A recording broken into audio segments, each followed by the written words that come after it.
programa dessa semana, vamos fazer uma viagem pela história do Brasil.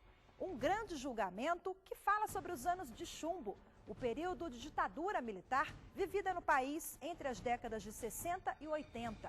Uma grande decisão do plenário do Supremo sobre a aplicação da lei da anistia.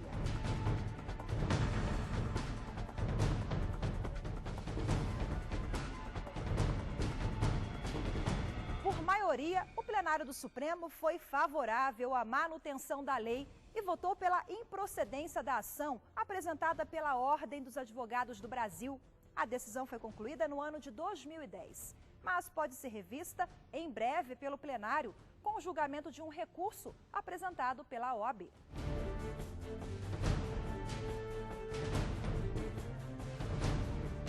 A Lei da Anistia é o nome popular da Lei número 6.683, que foi promulgada pelo presidente João Batista Figueiredo no dia 28 de agosto de 1979, ainda durante a ditadura militar.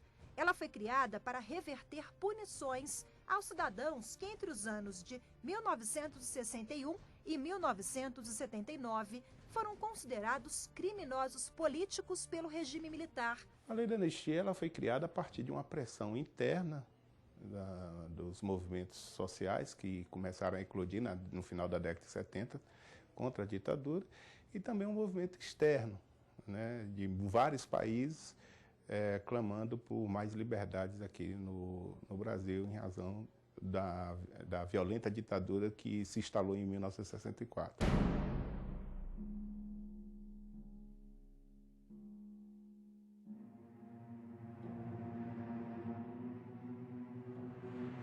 A lei garantia, entre outros direitos, o retorno dos exilados ao país, o restabelecimento dos direitos políticos e a volta ao serviço de militares e funcionários da administração pública excluídos de suas funções durante a ditadura. Mas um dos pontos mais polêmicos da lei está no seu artigo 1º, que favorecia militares e os responsáveis pelas práticas de tortura. Na época, a lei foi editada sob um acordo do Congresso Nacional. Quer dizer, o Congresso Nacional, o Legislativo, ele teve uma participação fundamental acordando essa lei. O processo contra a lei da anistia começou a ser julgado pelo plenário do Supremo em agosto de 2010. Na ADPF, a arguição de descumprimento de preceito fundamental número 153, a OAB pedia à Corte uma interpretação mais clara do artigo 1º da lei. A ADPF é a modificação exatamente dos artigos 1º e do artigo 2º dessa lei, no sentido de que não fosse considerado correlatos crimes comuns aos crimes políticos. Quais os crimes políticos? O crime de palavra, o crime de opinião não pode ser comparado com com o homicídio, com o crime de tortura. Para a Ordem dos Advogados do Brasil, ao contrário do que está previsto no artigo 1º, a anistia não deveria alcançar os autores de crimes comuns praticados por agentes públicos acusados de homicídio, abuso de autoridade, lesões corporais, desaparecimento forçado, estupro e atentado violento ao pudor contra opositores ao regime político da época. Trata-se complementarmente de recuperar a honorabilidade das nossas Forças Armadas, fundamente maculada pela sucessão de atos arbitrários e de delitos durante o chamado regime militar. Pergunta-se, antes de mais nada, é lícito e honesto que governantes e seus subordinados que tenham mandado e executado durante anos a fio crimes de incomum violência possam, ao deixar o poder, garantir a sua impunidade mediante uma lei votada por um parlamento submisso e que configura a autoanistia? Várias associações e entidades de classe se inscreveram para participar do julgamento como amicus curiae, que são chamados amigos da corte. Partes que têm interesse direto na causa e que por isso querem colocar as suas posições aqui na tribuna do Supremo. entre elas entidades contra e a favor à manutenção da lei da anistia. O objetivo da Associação de Juízes para a Democracia, ao ingressar nesse feito, não é a vingança, não é a revanche. O objetivo é que essa Corte reconheça que a sociedade brasileira não perdoou os crimes praticados contra os opositores do regime, como já o fez a Argentina, como já o fez o Chile, como já o fez a Corte Interamericana de Direitos Humanos. A Associação Democrática e Nacionalista de Militares, que ingressa nessa DPF como amicus curiae, é uma associação que visa promover a defesa dos militares punidos com fundamento nos atos institucionais e complementares ou outros diplomas legais emitidos durante o período 1964-1985. Os militares protagonizaram o golpe de Estado não só como agentes públicos que cometeram atos atentatórios aos direitos humanos, mas também como sujeitos que a eles resistiram e sofreram suas consequências. O advogado-geral da União, em seguida, defendeu a lei da anistia, argumentando que é necessário considerar o contexto histórico em que ela foi aprovada.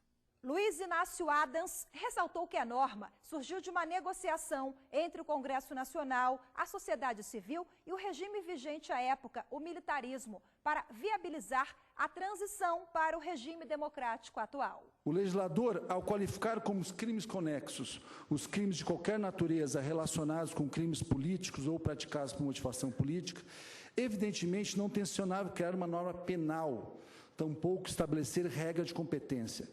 Pretendia apenas explicitar a abrangência da regra anistiadora.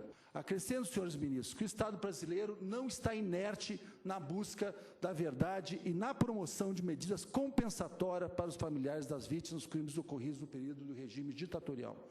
Trago como prova dessas assertivas as ações empreendidas no que diz respeito às vítimas desaparecidas, nas operações empreendidas em 72 e 1975, com o objetivo de erradicar a guerrilha araguaia no contexto da ditadura do Brasil.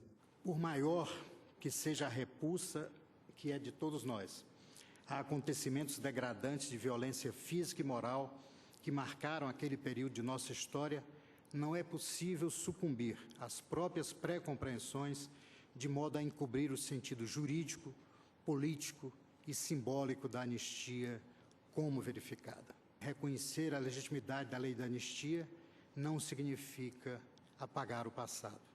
Foram 2 dias de julgamento. Depois de muitos debates sobre o tema, por 7 votos a 2, o plenário do Supremo Tribunal Federal votou pela improcedência da ação apresentada pela OAB contra a lei da anistia.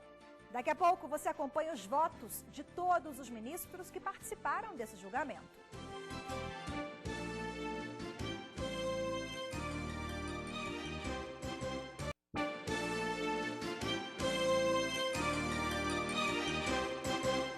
Você acompanha no programa de hoje um grande julgamento do plenário do Supremo que reconheceu a legitimidade constitucional da lei da anistia.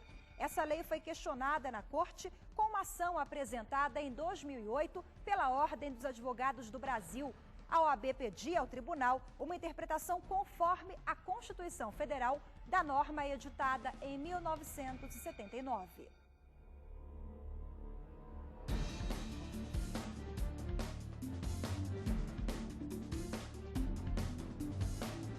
A Ordem dos Advogados do Brasil pretendia que o STF anulasse o perdão dado com a edição da Lei 6.683 aos representantes do Estado, policiais e militares, acusados de praticar atos de tortura durante o regime militar. O caso foi julgado improcedente por 7 votos a 2. Depois da conclusão desse julgamento, em 2010, a Ordem entrou com recurso no Supremo, apontando omissões e contradições que, na visão do órgão de classe, precisam ser esclarecidas. O mérito da DPF número 153 começou a ser julgado pela Suprema Corte no ano de 2010. Na época, o relator do processo era o ministro atualmente aposentado Eros Grau. O voto dele foi o voto vencedor do julgamento. O relator fez uma minuciosa reconstituição histórica e política das circunstâncias que levaram à edição da lei da anistia. Ele ressaltou que não cabe ao Poder Judiciário rever o acordo político que, na transição do regime militar para a democracia, resultou na anistia de todos aqueles que cometeram crimes políticos e conexos a eles no Brasil entre 2 de setembro de 1961 e 15 de agosto de 1979. Ora, como a anistia foi concedida a todos que cometeram determinados crimes no período compreendido entre 2 de setembro de 61 e 15 de agosto de 79, não alcançou crimes praticados após 15 de agosto, quer dizer, praticados entre essa data e 85. De modo que o pedido resulta parcialmente impossível. Essa Corte não teria como declarar por ele não alcançado período de tempo ao qual o artigo 1º da lei não refere. Não vejo, de outra parte, como se possa afirmar que a Lei 6683 impede o acesso às informações atinentes à atuação dos agentes da repressão no período que se considera. Com a precisão habitual, o ministro Sepúlveda Pertence, em entrevista, afirmou que viabilizar a reconstituição histórica daqueles tempos é o imperativo da dignidade nacional. Para propiciá-la às gerações de hoje e de amanhã, é necessário descobrir e escancarar os arquivos onde estejam onde estiverem, seja quem for que os detenha. A leitura do voto do relator do processo durou pouco mais de 2 horas. No fim do voto, ele fez questão de ressaltar que, apesar de se manifestar pela improcedência da ação apresentada pela OAB, repudia qualquer ato de tortura cometido durante o regime militar. Se esse Supremo Tribunal Federal reconhecer a legitimidade da lei de anistia e, no mesmo compasso, afirmar a possibilidade de acesso aos documentos históricos como forma de exercício do direito fundamental à verdade, o Brasil certamente estará em condições de, atento às lições do passado, prosseguir na construção madura do futuro democrático. É necessário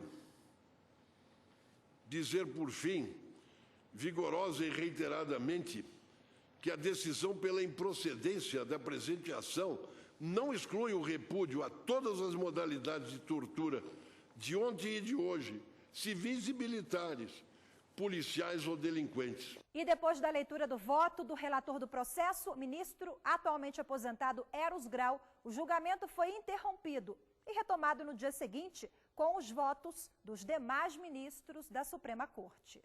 Ainda em relação à alegação igualmente formulada ontem na tribuna, no sentido de que a Lei 6683 deveria ser imediatamente desfeita sob a alegação de ser ilegítima, bastando para tanto, aspas, enfatizar ter sido ela produzida por um Congresso ilegítimo, composto inclusive por senadores não eleitos, observa a impertinência total de tal assertiva para o deslinde da questão aqui posta.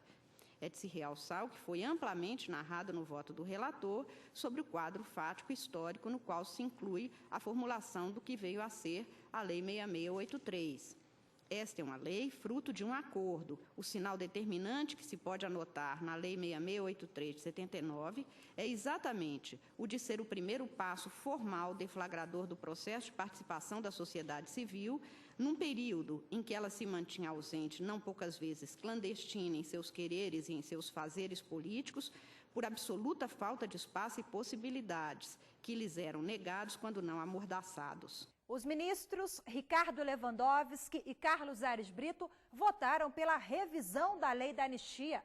Para eles, a anistia não teve caráter amplo, geral e restrito.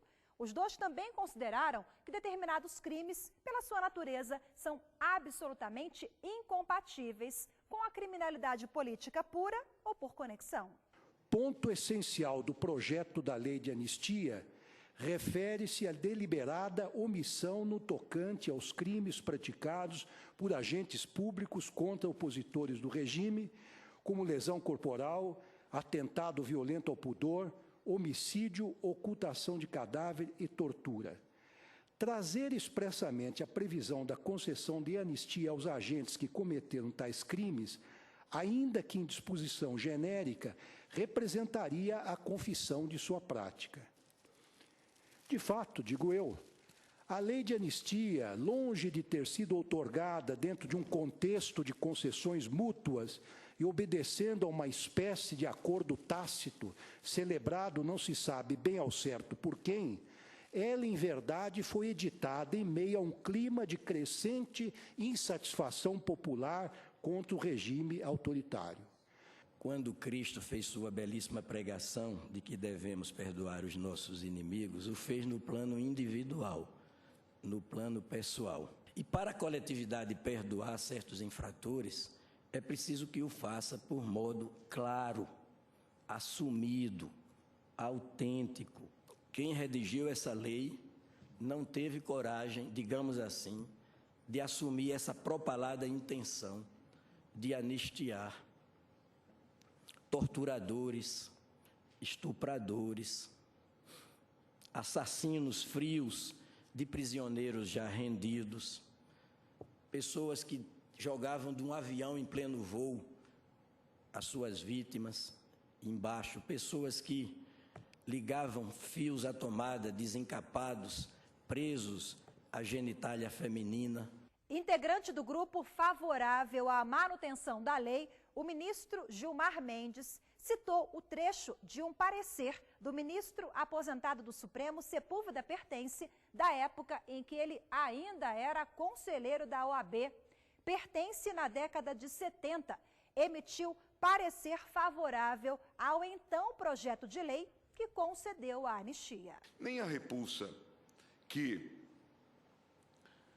nos merece a tortura impede reconhecer que toda a amplitude que foi emprestada ao esquecimento penal desse período negro da nossa história poderá contribuir para o desarmamento geral desejável como passo adiante no caminho da democracia. Aceitar a legitimidade constitucional da lei da anistia não significa fazer compromisso contra a eventual investigação, conhecimento dos fatos ocorridos ou essas tais comissões da verdade. Uma democracia estável, senhor presidente, era o objetivo perseguido pelos atores da cena política no momento em que formulada a anistia de 1979. E ela foi obtida, afinal, graças à atuação de verdadeiros democratas. Para atestar a existência desse pacto conciliatório negado pela inicial, bastaria como testemunho a palavra de Pertence, que esteve presente neste julgamento como se ainda participasse da bancada. Não se faz transição, senhores ministros, ao menos não se faz transição pacífica, entre um regime autoritário e uma democracia plena, sem concessões recíprocas.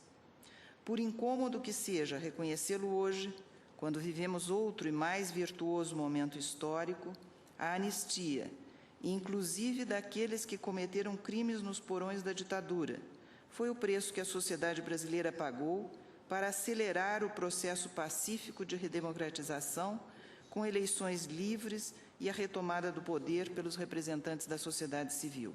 Indaga-se os desvios de conduta cometidos, condenáveis, é certo, o foram a partir de atos de força, o foram a partir do regime de exceção que graçava à época, relacionados com crimes políticos ou praticados por motivação política, a pretexto de se combater aqueles que se insurgiam.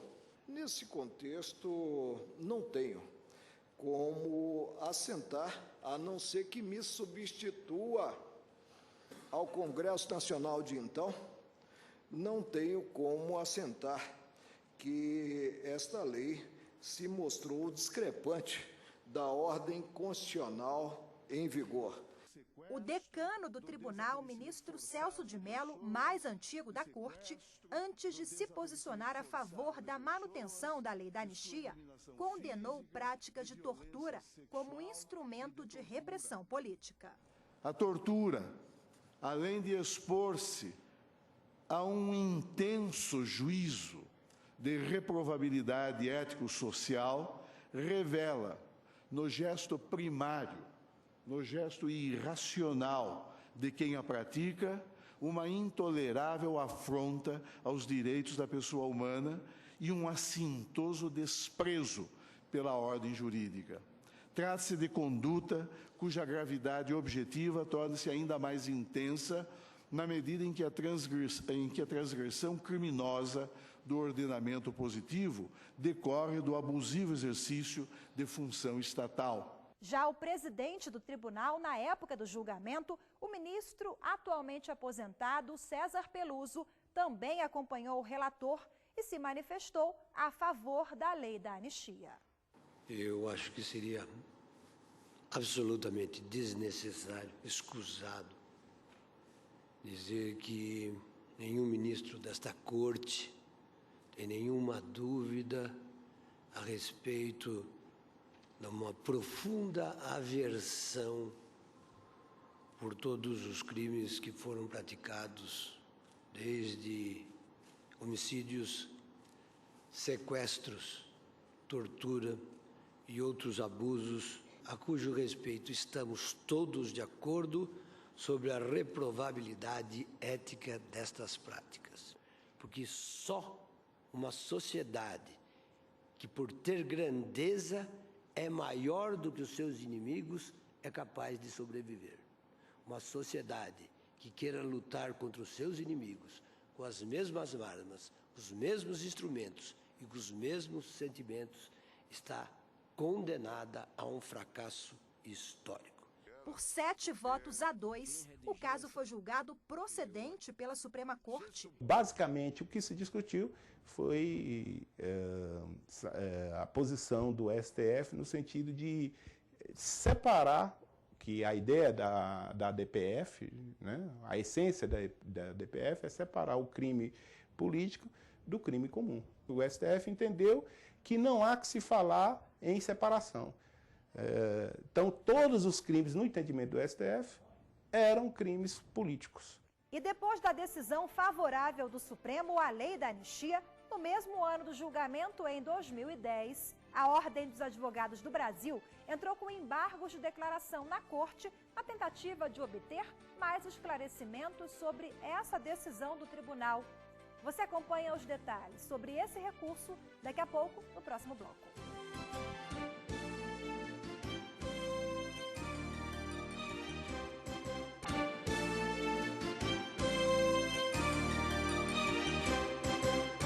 O Grande Julgamentos do STF apresenta hoje a decisão do plenário do Supremo que votou pela manutenção da lei da anistia, uma lei editada durante o regime militar em 1979.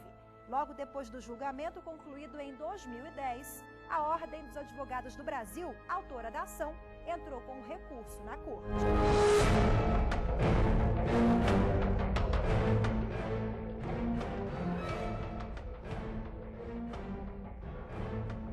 Depois da decisão do Supremo, que ratificou a vigência da lei em 2010, o Conselho Federal da Ordem dos Advogados do Brasil entrou com um recurso para esclarecer pontos omissos apontados pela entidade. Os embargos questionam o acórdão do julgamento da arguição de descumprimento de preceito fundamental, a DPF 153, julgada em 2010 pela Corte. No ano passado, o recurso chegou a entrar na pauta de julgamento do tribunal, mas a análise foi suspensa em função de um pedido da própria OAB. O recurso apresentado pela OAB contra a decisão do Supremo sobre a lei da anistia ainda não tem data para ser julgado, mas pode entrar na pauta de julgamentos do tribunal a qualquer momento. A OAB alega que o acórdão foi omisso ao não apreciar o real caráter bilateral da anistia concedida. Para a ordem, não seria possível conceder anistia aos agentes do regime que cometeram violações a direitos humanos, em razão da orientação jurisprudencial firmada pela Corte Interamericana de Direitos Humanos. Num processo movido por ONGs brasileiras em 2010, depois da primeira decisão do Supremo sobre a lei da anistia, a Corte Internacional condenou o Brasil nos casos da guerrilha do Araguaia e decidiu que os crimes contra a humanidade, mortes, torturas, desaparecimentos cometidos pelos agentes do Estado durante a ditadura militar devem ser devidamente investigados, processados e punidos. A Corte Interamericana decidiu que as disposições da Lei da Anistia são incompatíveis com a Convenção Americana de Direitos Humanos e que, portanto, não são obstáculos para a investigação dos fatos e para a identificação dos responsáveis que cometeram crimes durante o regime militar. É um passo importante no sentido de identificar os opressores, os que cometeram crimes na época, individualizar também essas ações. Então, a Comissão da Verdade, ela vai fazer um papel importante, já está fazendo um papel importante, no sentido de identificar todos os crimes ocorridos durante esse período da ditadura, de 1964 a 1985, quando findou a ditadura. Com base nessa orientação, para a OAB, o fato novo pode provocar um novo debate na Suprema Corte Brasileira. A entidade de classe dos advogados argumenta que há omissão quanto à não ocorrência da prescrição em relação aos crimes de desaparecimento forçado e sequestro cometidos pelos agentes do regime militar. A gente já está até vendo aí em alguns julgados do passado, sobretudo julgados recentes, com a mudança de ministro, o posicionamento do STF tem mudado. Aí vai depender muito do entendimento de cada ministro nesse sentido. E da composição, uma composição diferente, muito diferente daquela de 2010. A edição de hoje fica por aqui. Nos vemos na semana que vem com mais uma grande decisão da Suprema Corte Brasileira. Até lá!